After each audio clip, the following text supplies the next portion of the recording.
Hello, ladies and gentlemen. It is I, the Copper Owl, bringing you a kind of like a little bit of an update video of what I've been doing. Because I've been modding my blasters to take half darts now, and I did discover something interesting.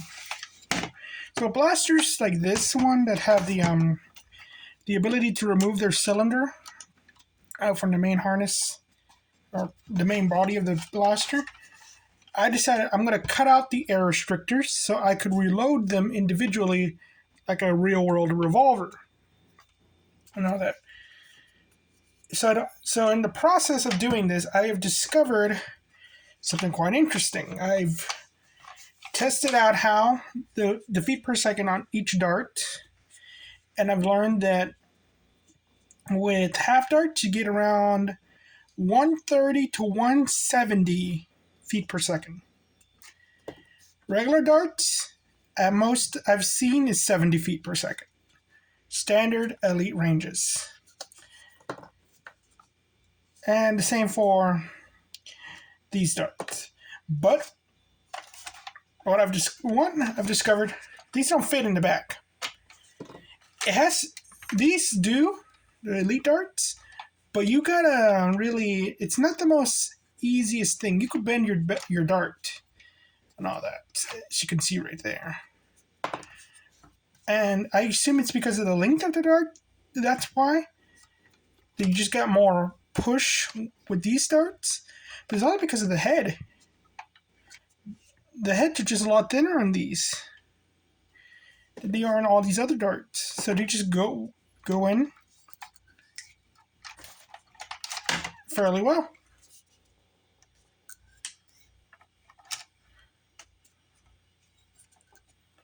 Though I wish I had a Dremel, so it could be a lot more proper.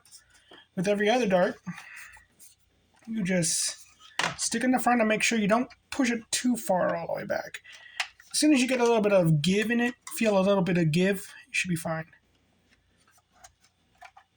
So, there you go. But, what does this do? I did discover something else about this while I was experimenting. I wanted to remove the air restrictor, which you can see it's been removed. It was a pain since I didn't have a drill and all that, but I discovered something interesting. I told you the speeds already. Those were taken without the air restrictor as well as with the air restrictor. The speeds did not really, I think only with the long darts did they really change. And it occurred to me, like, why did I do that? I permanently damaged this blaster, essentially. It's really loud when it fires now. For not really much of a performance change. And I realized why. Why people would do this is that you don't have to ramrod the half dart. You just place the half dart as far as your finger could take it and all that. And it'll be perfectly fine if you remove the air restrictor. The air restrictor, all it does is determine if there's a dart in there so it can fire. So, because I was always testing it by pushing them in the back, never ramrodding them. But I decided to test it out that way and realized, oh, it doesn't really work that way.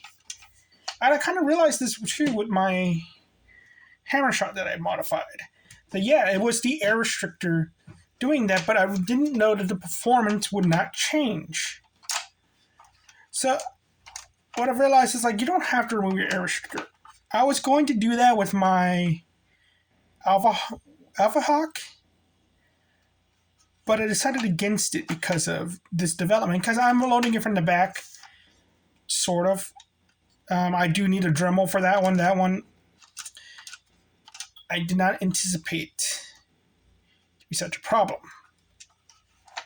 But yeah, because they're essentially the same blaster. Another reason why I chose to make this video is because this is the last time you're going to see this blaster in this coloration. I'm going to clean it. I'm going to remove the copper because of how badly, you can see how badly the paint just stuck to it and worn off. And I'm going to replace it with the gunmetal gray. I'm going to put copper somewhere on this. And I'm going to do the same thing for the stock. I'm going to remove this copper because only a little bit of it came out right. Now, I'm going to make a little short of how to do that. And I'm going to replace it with the gunmetal gray. I think I'm going to make... I was thinking about making the grips copper, but I'm not so sure. I might make them black. I'm thinking just this part right here will be copper.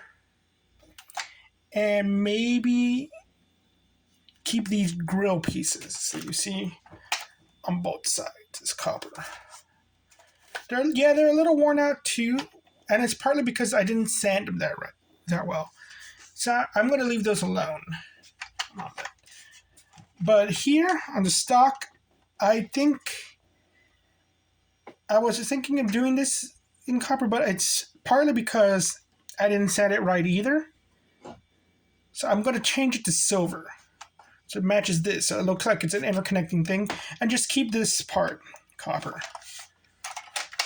Sometimes too much copper makes it look too steampunky, and a little bit of copper makes it look industrial.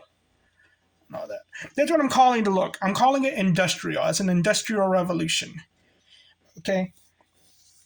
I don't like steampunk. This is not supposed to be steampunk. This is supposed to be industrial. This is supposed to be a blaster for my book.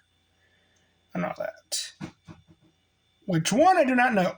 But it's supposed to look like something from that. Though this blaster does remind me of the revolver carbine that I think Smith & Wesson made. So it might be just a modified version of that, except the stock would be different up on the handle right here. So it look more like this. Unless it's a ball and cap revolver. Then there would be a trigger mechanism right up here that would have to be cocked back to go pew individually. So I could see that working for this, but there would be problems lore-wise because of how this blaster looks. It looks too space-agey. But I could make the excuse that it's like some kind of prototype kind of thing. It's just a bunch of metal put together and all that. Now maybe it might blend in so well that it's going to look pretty much like a box gun. Well, thank you very much for watching. You all have a nice day. Bye-bye.